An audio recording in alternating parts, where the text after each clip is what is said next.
आज फिर उपस्थित है आप लोगों के बीच प्रतिशोध भाग 2 के साथ। प्रतिशोध भाग 1 में आप लोगों ने सुना मोहन, सोहन, आशा, सौरभ आदि सबों ने अपनी अपनी कॉलेज की पढ़ाई पूरी करके अपने अपने घर चले गए। उसके लगभग 10 साल बाद की कहानी क्या है ये आप लोग सुनेंगे। तो चलिए कहानी को आगे बढ़ाते हुए शुरू करते हैं प्रतिशोध भाग 2।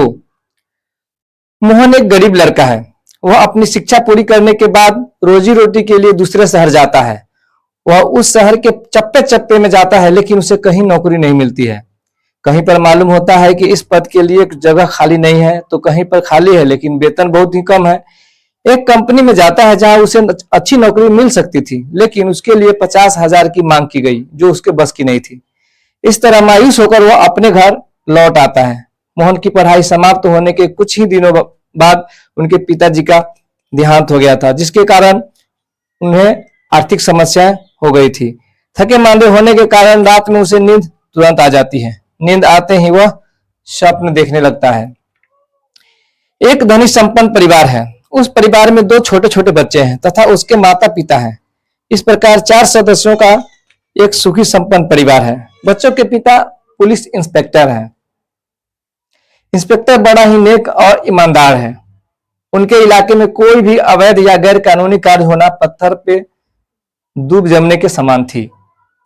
एक दिन इंस्पेक्टर, जिनका नाम धीरेन्द्र सिंह होता है, अपने कुर्सी पर बैठे कुछ सोच रहे होते हैं। तभी उनके सामने रास्ते से एक ट्रक की गुजर होती है।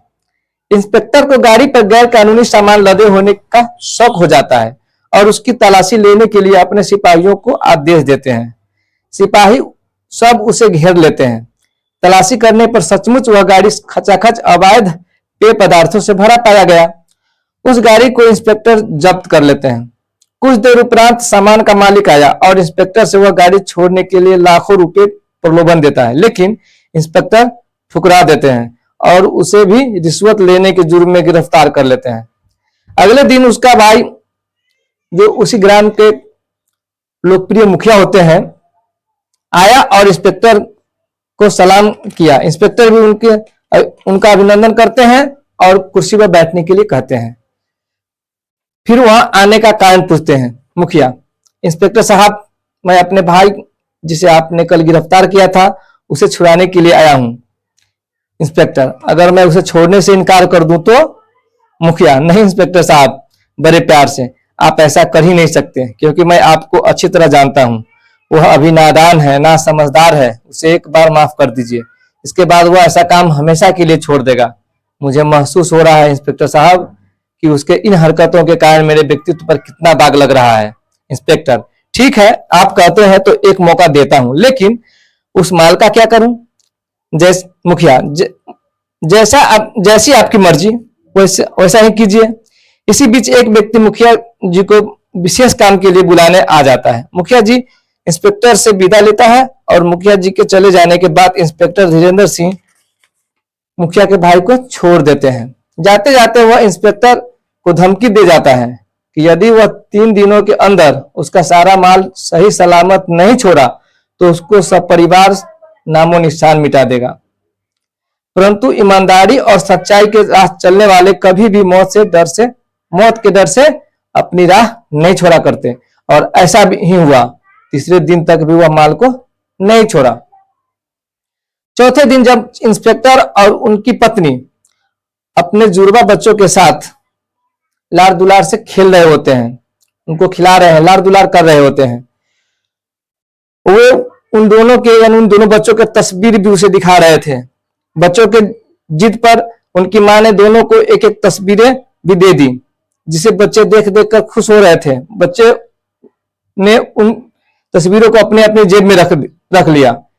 इसी बीच अचानक कई व्यक्ति एक साथ घुस आता है और जब तक इंस्पेक्टर संभलता तब तक उन लोगों ने इंस्पेक्टर और उसकी पत्नी को गोलियों से भून दिया। दोनों तड़पते तड़पते वहीं प्राण त्याग दिए। दोनों बच्चे अपनी माँ बाप को तड़पते देख रहा था। वह दोनों भी फूट फूट कर रोने लगा। बच्चों को रोते भी लगते देख उसे नहीं मारा, लेकिन उसे जिंदगी और मौत के जूझने के लिए बेघर जरूर कर दिया। उसने दोनों बच्चों को उठाकर दो अज्ञात जगहों पर अलग अलग रख दिया। माँ और बाप को तो तड़प कर मरते हुए तो देखा ही था, और अनजान जगह पर रखे जाने पर वह और अधिक फूट फूट कर रोने लगता है। रोने का ऐसा माजरा देखकर मोहन नींद में ही रोने लगा। एकाएक उसकी नींद टूटती है और कुछ क्षणों के लिए अपने बिछावन पर खामोश बैठा सोचता रहा। उसके बाद बिछावन से उठकर हाथ मुंह धोकर फिर सोने के लिए बिछावन पर लेट जाता है। सोने की वह बहुत कोशिश करता है, लेकिन उसे नींद नहीं आती और बार बार स्वप्न वाली घटना स्मरण हो आती है और बिस्तर पर ही करवटें बदलता रहता है। बहुत कोशिश करने पर उसे नींद आई, और नींद भी ऐसी कि कब सुबह हुआ पता ही नहीं चला। इसकी खबर उसे तब हुआ जब उसके घर से होकर बच्चों की एक टोली गीत गाते हुए गुजरी और उसे भी उसमें गाने की बुलावा आया। बच्चों के साथ मोहन भी खूब गीत गाया और नाचा। एक दिन वो घूमने के इरादे से कहीं चल पड़ता है। वह दिन था रक्षाबंधन का। चलते चलते वह आनंदपुर के एक मंदिर से होकर गुजरता है। अचानक एकाएक रुक जाता है। उसने कुछ देखा, कुछ ऐसा देखा जो उसे अजनबी सा लगा, उसे जाना पहचाना सा लगा। देखा कि उस मंदिर के प्रांगण में बहुत सारे लड़कियां अपने अपने भाइयों के कलाइयों पर राखियां बांध रही हैं। उसी प्रांगण के एक किनारे पर एक ऐसी भी लड़की है जो दीवार से टेक लगाई हुई है तथा उसकी आंखें बंद है और आंसू की लड़ियां बह रहे हैं। उसके सामने ही बगल में एक थाली रखी हुई है और जिसमें एक राखी और बहुत सारी चीजें भी हैं। मोहन को समझते देर नहीं लगा। उसे जाना पहचाना सा चेहरा नजर आया। वह धीरे धीरे उसके नजदीक गया और उसे गौर से देखने लगी। कुछ देरों के बाद बेसुध बनी आशा की आंखें खुली और किसी व्यक्ति को खड़ा देखकर अपनी सर की दुपट्टा सिर पर रख लेती है और नीचे की तरफ मुंह करके बैठ जाती है। कुछ देर बाद मोहन ने उससे अनजान की तरफ पूछता है, मोहन, क्या आप आशा तो नहीं? आशा आशा अपना नाम सुनकर उसकी तरफ नजर उठाई और उसे गौर से एकटक निहारने लगी। हाँ, मैं वही अभागी लड़की हूं। मोहन, आप अपने आप को क्यों कोस रही हैं? आप पढ़ी लिखी कॉलेज की छात्रा हैं, फिर भी अपने आप को अभागिन क्यों कह रही हैं? आशा, और नहीं तो क्या कहूं, आज रक्षाबंधन का दिन है। सब लड़कियां दूसरे लड़कियों की तरफ देखती हुई अपने अपने भाइयों को राखी बांध रही हैं, तिलक लगा रही हैं, और मुझ बदनसीब को तो यह भी नसीब नहीं। कहते कहते सिसक सिसक कर रोने लगती है। मोहन, क्या आपको कोई भाई नहीं है? ओफो, दुख जाहिर करते हुए, तो अब समझा किसी भी पर्व त्योहार की छुट्टियों से आप वापस कॉलेज आने पर आप क्यों उदास रहती थी। कुछ रुक कर, अगर मैं आपके लिए भाई ला दूं तो? आशा को उठाते हुए। आशा मोहन को गौर से निहारती हुई, भाई कोई वस्तु नहीं है जो आप उसे ला देंगे। साथ ही भला कौन इस अभागिन का भाई बनना गवारा करेगा? मोहन, वह जो आपके सामने खड़ा है। आशा, क्या आप मेरा भाई? लड़खड़ाते स्वर में। मोहन, हाँ हाँ, क्यों नहीं। रुक कर, क्या मैं आपके भाई के लायक नहीं? आशा, नहीं नहीं, आंसू पोंछती हुई, ऐसी बात नहीं है। मोहन, तो फिर आप मुझे अपना भाई मानेंगी ना? आशा सिर हिलाकर हामी भरती है। मोहन, तो लीजिए अपने दाहिने हाथ को आशा की तरफ बढ़ाते हुए बांध दीजिए राखी। धीरे धीरे आशा मोहन की कलाई पर राखी बांधती है, फिर माथे पर तिलक लगाती है और उसके बाद उसके पैर छूती है। अरे अरे, ये क्या कर रही हैं? मोहन ने कहा।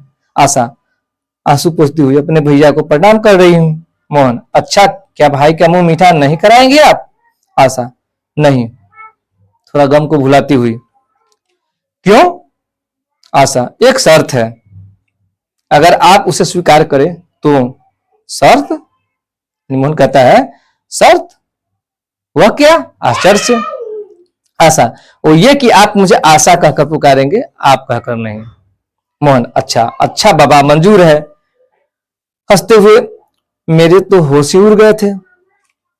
उसके बाद आशा मोहन को अपने हाथ से मिठाइयां खिलाती है। मिठाई खिलाने के समय मोहन आशा की अंगुली में थोड़ा सा दांत गरा देता है, जिससे आशा तुरंत अपनी हाथ खींच लेती है। मोहन जोरों से हंसने लगता है, फिर आशा भी हंसने लगती है। मिठाइयां खाने के बाद मोहन आशा को 50 रुपए का एक नोट देता है। क्योंकि यह तो बेरोजगार था, इसके पास तो पैसे नहीं थे, 50 रुपये था उसके पास, वही आशा को देता है। आशा ये क्या भैया, आश्चर्य से देखती हुई। मोहन वही जो हर भाई अपने बहनों को खुश रखने के लिए देता है, वही जो हर भाई अपने बहनों को खुश देखने के लिए देता है। आशा नहीं भैया, भाइयों की खुशी में ही बहन की खुशी होती है। मेरी खुशी तो आप हैं, आप खुश हैं तो मैं भी खुश, अगर आप खुश नहीं तो मैं भी खुश नहीं। कोई भी बहन रुपये और धन दौलत के लिए नहीं, बल्कि अपने प्यारे भाइयों का प्यार पाने और अपनी रक्षा के लिए ये धागे बांधती है। यानी जब मोहन से 50 रुपये देते हुए ये कहता है कि अपने बहन को खुश देखने के लिए ये रुपया देता है हर भाई, तब आशा कहती है कि नहीं भैया, भाइयों की खुशी में ही बहन की खुशी होती है। मेरी खुशी तो आप हैं, आप खुश हैं तो मैं भी खुश, अगर आप खुश नहीं तो मैं भी खुश नहीं। कोई भी बहन रुपये और धन दौलत के लिए नहीं, बल्कि अपने प्यारे भाइयों का प्यार पाने और अपनी रक्षा के लिए ये धागे बांधती है। साथ ही भाइयों की लंबी उम्र की कामना करती है। कहते कहते फिर रोने लगती है। मोहन पगली कहीं के अपने गले से लगाते हुए, मैंने मजाक किया और तुम रोने लगी, कहते हुए मोहन की आंखों में भी आंसू आ जाते हैं। इसके बाद मैं तुमसे ऐसी मजाक कभी नहीं करूंगा, ये रुपये तुम रख लो, अगर नहीं रखोगी तो मैं समझूंगा कि तुमने मुझे माफ नहीं किया। अभी तुम कहाँ रह रही हो, पैसा देते हुए पूछता है आशा से मोहन। आशा कहती है पास ही के गांव सुंदरगढ़ में। मोहन तुम्हारे पिताजी का क्या नाम है और तुम्हारे घर में कौन कौन से हैं? आशा मेरे पिताजी का नाम श्री श्यामनाथ है, जो अब इस दुनिया में नहीं रहे। घर में मैं और मेरी माँ के सिवा कोई नहीं है। मोहन कुछ देर अफसोस करता है। अच्छा तो मैं अब चलता हूँ। आशा आप अपनी बहन से मिलने आएंगे ना? मोहन हाँ जरूर आऊंगा। आशा मोहन के पैर छूती है। मोहन उसे उठाकर माथे पर चूम लेता है और माँ का ख्याल रखना कहकर चल पड़ता है। आशा मोहन को तब तक एकटक निहारती रही उदास मन से, जब तक कि मोहन उसकी आंखों से ओझल नहीं हो गया। इस तरह से आज प्रतिशोध भाग 2 यहीं पर खत्म होता है। फिर अगले दिन मिलते हैं इसके अगले भाग 3 लेकर। तब तक इजाजत दीजिए। वीडियो में कुछ त्रुटि नजर आए तो कृपया कमेंट कर बताएं, ताकि हम उन्हें सुधारने की कोशिश करें। वीडियो में अंत तक बने रहने के लिए आप सबको धन्यवाद। अगर आप इस चैनल पे नए हैं और अभी तक सब्सक्राइब नहीं किए हैं तो कृपया इस चैनल को जरूर सब्सक्राइब कर लें।